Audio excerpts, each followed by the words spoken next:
Hai semuanya, apa kabar? Ketemu lagi sama aku, YouTuber favorit kalian, namaku Ira Nunandale. Dan tahukah kalian tidak ada yang namanya kebetulan? Jika kamu menemukan video ini, itu berarti alam semesta lah yang menuntun kamu untuk menemukan video ini.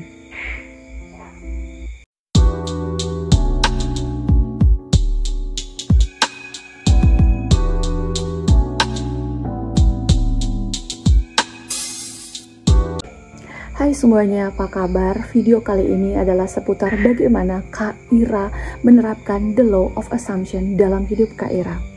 Mungkin banyak yang belum terlalu memahami tentang the law of assumption, bahkan mengatakan bahwa Kak Ira, aku udah menerapkan the law of assumption tapi belum ngefek juga. Menurut aku, pertanyaan itu berangkat dari kita belum memahami tentang the law of assumption.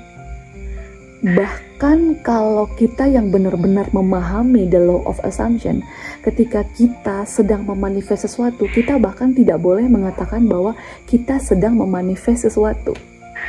Lalu apa yang harus kita katakan? Kita katakan bahwa kita sudah punya itu. Itu adalah bagaimana kita benar-benar, kalau kita benar-benar menerapkan the law of assumption yang sebenar-benarnya. Karena sejatinya ketika kita menerapkan the law of assumption, kita tidak bilang bahwa aku sedang menerapkan teknik manifesting, aku sedang memanifest sesuatu nih. No. Ketika kita menerapkan the law of assumption, tidak ada kata bahwa, atau tidak ada kalimat bahwa, ya seperti yang aku bilang tadi, bahwa aku sedang menerapkan manifesting, ada teknik LOA yang sudah aku gunakan untuk memanifest apa yang aku mau itu. No. Menerapkan the law of assumption dengan segenap hatimu, dengan segenap pikiranmu adalah dengan mengatakan bahwa saya sudah punya. Titik. Sekalipun realitanya kamu belum memiliki, I don't care. Saya sudah punya. Imanmu harus sudah sebesar itu. Jiwamu, pikiranmu sudah benar-benar di mana kamu mengakui bahwa dunia imajinasimu adalah the real one, adalah the realnya, adalah realita yang sesungguhnya. Menerapkan the law of assumption itu bukan berarti ketika kita melihat realitanya lalu kita berasumsi. Karena sejatinya atau sesungguhnya kita sudah memiliki semuanya. Di mana? Di dunia imajinasi kita, di dunia yang bisa kita visualisasikan dengan menggunakan pikiran kita. Lalu kita katakan, apa yang kita lihat itu milikku. Itu memang kenyataannya, aku sudah punya semua itu. Dan guess what? Realitamu akan bergerak jauh lebih cepat.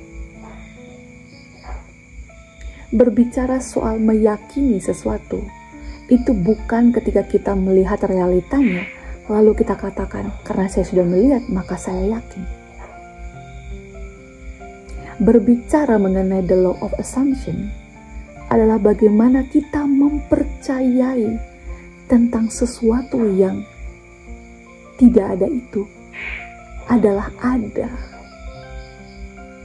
Dan apa yang kita asumsiin itu bukan karena kita melihat realitanya lalu kita berasumsi bahwa oh saya sudah punya, no. Tapi karena kita bisa melihat itu dengan gambaran yang ada di kepalamu dan kita berasumsi, kita klaim bahwa itu adalah milik kita, kita klaim bahwa itu adalah kenyataannya. Guess what?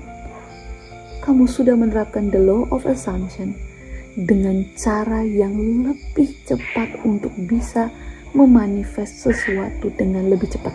Kebalik-balik ya ini. Dengan cara itu kamu bisa memanifest sesuatu dengan lebih cepat ketika kamu sudah memposisikan keyakinanmu di situ. Jadi the law of assumption itu bukan sekedar saya yakin, saya percaya bahwa itu saya punya, itu saya punya. Keyakinanmu adalah ketika kamu sudah berani memvisualisasikan semuanya itu di kepalamu dan kamu katakan bahwa itu adalah milikmu. Itu adalah the law of assumption yang sesungguhnya. Itu yang Kak Ira terapkan.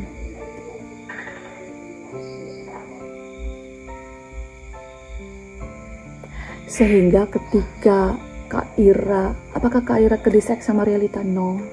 Aku sudah tidak lagi kedisek sama realita dan aku bahkan menjadikan shifting atau visualisasi atau SATS atau the law of assumption itu sebagai hobiku. Jadi aku suka, sekarang lagi hobi-hobinya nge-shifting. Kalau lagi nggak ada waktu, tutup mata lalu aku mulai memvisualisasikan aku jalan-jalan di duniaku, aku berpetualang di duniaku, dan aku benar-benar menjadikan dunia visualisasiku itu atau dunia imajinasiku itu sebagai duniaku yang kenyataannya. Dan tebak, apa yang aku dapatkan? Menjadi jauh lebih cepat untuk ke-manifest. Kalau kamu mau memanifest SP, jalan-jalanlah dulu sama dia. Atau kalau kamu ingin menikah, menikahlah dengan dia. Kalau kamu ingin punya uang, kamu harus menggenggam dulu uangnya di dunia visualisasimu. Dan kamu katakan, ini adalah faktanya, memang aku punya uang sebanyak itu. Ini uangku. Tapi dengan catatan, pikiran bawah sadarmu itu bakal berkesan atau akan menjadikan apa yang sudah kamu desain di kepalamu itu sebagai program adalah dengan kamu harus mengulang adegan yang sama. Diulang adegan yang sama terus menerus. Jadi jangan capek. Bila perlu lakukan daily activity-mu, aktivitas rutinitasmu ya di dunia visualisasimu. Like, kamu tidak perlu memisahkan antara dunia realitamu dengan dunia imajinasimu. No, bahkan dunia imajinasimu adalah yang realita yang sebenarnya. Oke, saya mungkin banyak komen yang negatif ya, aku nggak peduli.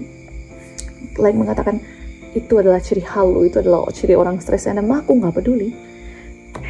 Aku bikin video ini sekedar aku ingin berbagi karena memang banyak orang yang masih belum terlalu memahami tentang the law of assumption. Dan mengapa sih banyak orang mengatakan the law of assumption itu powerful ya? Karena berangkat dari alasan yang aku bilang tadi,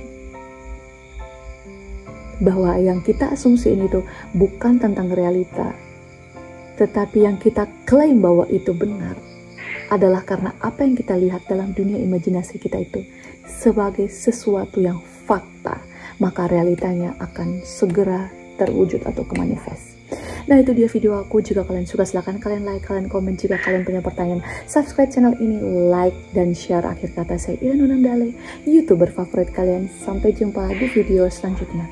Bye!